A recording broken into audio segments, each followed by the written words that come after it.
Bonjour, alors aujourd'hui on va voir un petit cas particulier du tricot, le cas de j'ai fait une bourde monumentale dans ma torsade, bon ce qui n'est pas le cas là, mais imaginons que ici, ce croisement là, ou plutôt celui d'en dessous, tiens, qu'à ce croisement-ci, je me suis trompée, j'ai croisé à droite au lieu de croiser à gauche. Bon, ça fait pas beau, ça se voit tout de suite, tout le monde va le voir, je ne peux pas supporter ça, quelle horreur, bon vous voyez le tableau. Alors, le truc, c'est que je suis une grosse feignante et je n'ai pas envie de tout défaire. Je veux juste défaire cette partie-là. Parce que, bon, voilà, c'est long de faire des torsades, etc. Bon, je dis ça pour les torsades, mais ça marche pareil pour la dentelle, pour le jersey, pour le point mousse, n'importe quoi, le point relief. Si vous êtes planté et que vous n'avez pas envie de tout défaire, on peut défaire juste un petit bout du tricot, que ce soit en plein milieu, comme là je vais le faire, ou au bout, ou au tout début, enfin peu importe, en plein milieu ou à l'extrémité d'un rang, ça marche exactement de la même manière.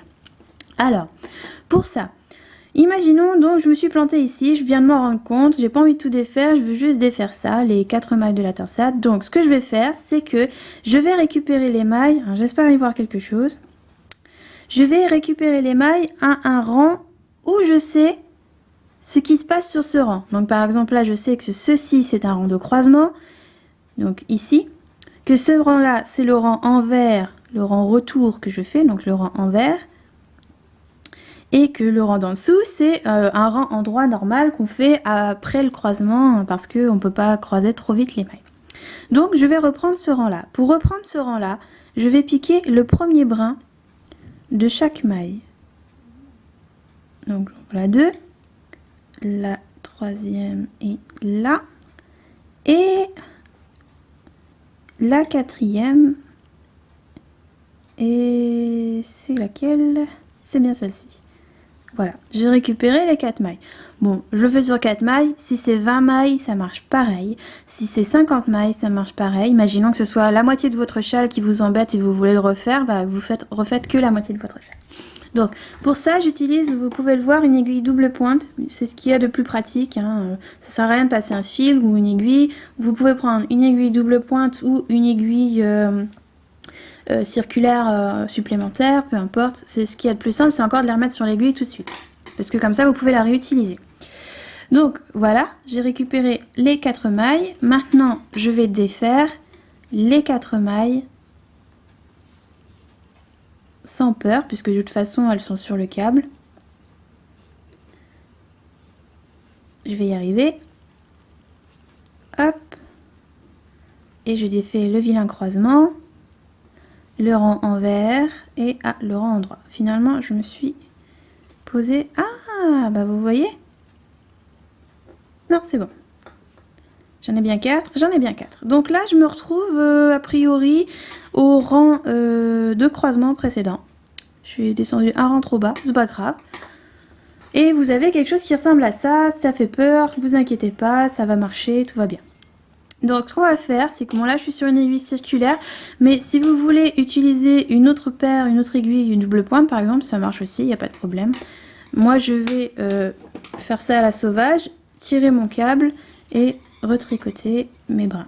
Alors, ce qu'il faut bien distinguer ici, ce sont tous vos brins et l'ordre dans lequel ils sont censés arriver sur votre aiguille. Donc l'avantage d'utiliser une aiguille double pointe, c'est de pouvoir la faire glisser une fois que vous avez retricoté vos mailles. Ça évite de tourner à chaque fois, mais vous pouvez tourner, il n'y a pas de souci. Donc le premier brin que j'ai détricoté, c'est celui-ci, enfin qu'il faut retricoter, c'est celui-ci. Donc bah c'est parti, je tricote.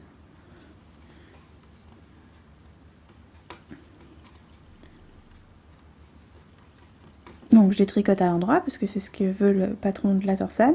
Donc comme je vous disais, l'important c'est de bien repérer quel rang vous avez défait et à quel rang vous devez reprendre. Si vous voulez pas un décalage. Donc j'ai tricoté mes 4 mailles. Voilà. Donc premier rang récupéré. Donc là si j'avais une deuxième aiguille double pointe, j'aurais tout simplement glissé mes mailles au bout de l'aiguille, mais là ce n'est pas le cas puisque je suis trop feignante pour aller en chercher une deuxième, donc je les reglisse tout simplement sur mon aiguille double pointe. Et je prends le rang qui suit, le brin qui suit. Alors attention, on ne se trompe pas, on prend bien le rang qui suit. Sinon vous allez croiser vos fils, ça va être une catastrophe. Enfin une catastrophe, non, mais on va le voir. Et je tricote tout à l'endroit puisque normalement ce rang là c'est un rang endroit. Hop. Et encore une maille. Hop là. Et je les reglisse sur mon aiguille double pointe. Donc j'en suis au rang envers suivant que je vais tricoter à l'endroit puisque je reste sur l'endroit. Je tricote 1, 2, 3 et 4. Alors vous voyez la dernière maille, elle est accrochée de l'autre côté. C'est un peu délicat de la mettre sur l'aiguille, mais ça marche. Et je les remets de l'autre côté. Donc là, je suis au rang où j'avais mon croisement qui était pas très, où je m'étais trompée tout simplement. Donc je vais croiser mes mailles comme d'habitude. Donc avec ou sans aiguille auxiliaire, peu importe votre façon de faire, ça marchera. Donc je glisse les deux premières sur devant le fil, je tricote une. C'est toujours aussi compliqué. 2. Je récupère les mailles non tricotées et hop, croisement.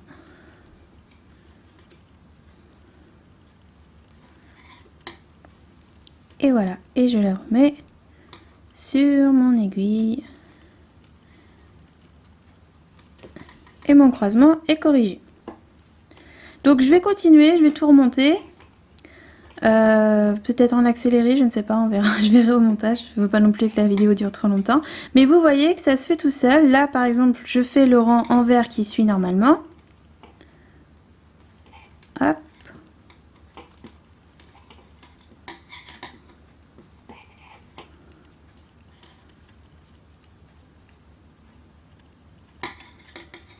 Et voilà.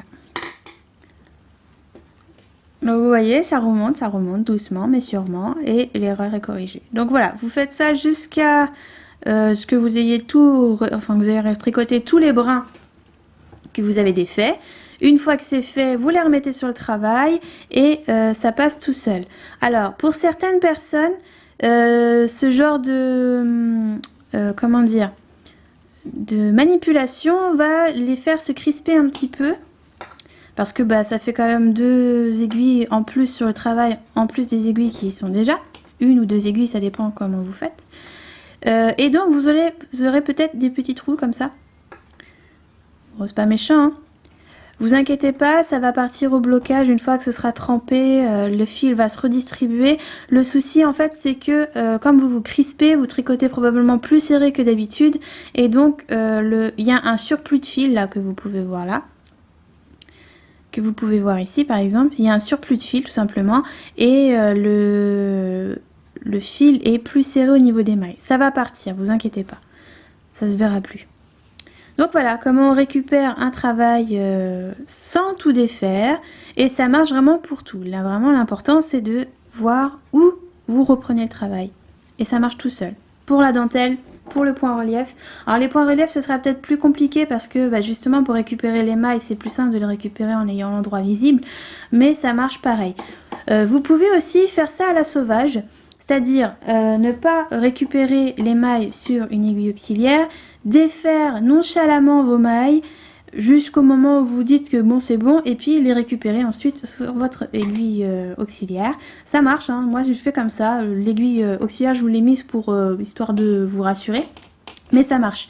Les mailles ne vont pas s'en aller, au pire il y en a une qui va descendre un peu plus bas mais bon ça se rattrape, c'est pas méchant. Donc voilà, je vous dis à bientôt, salut!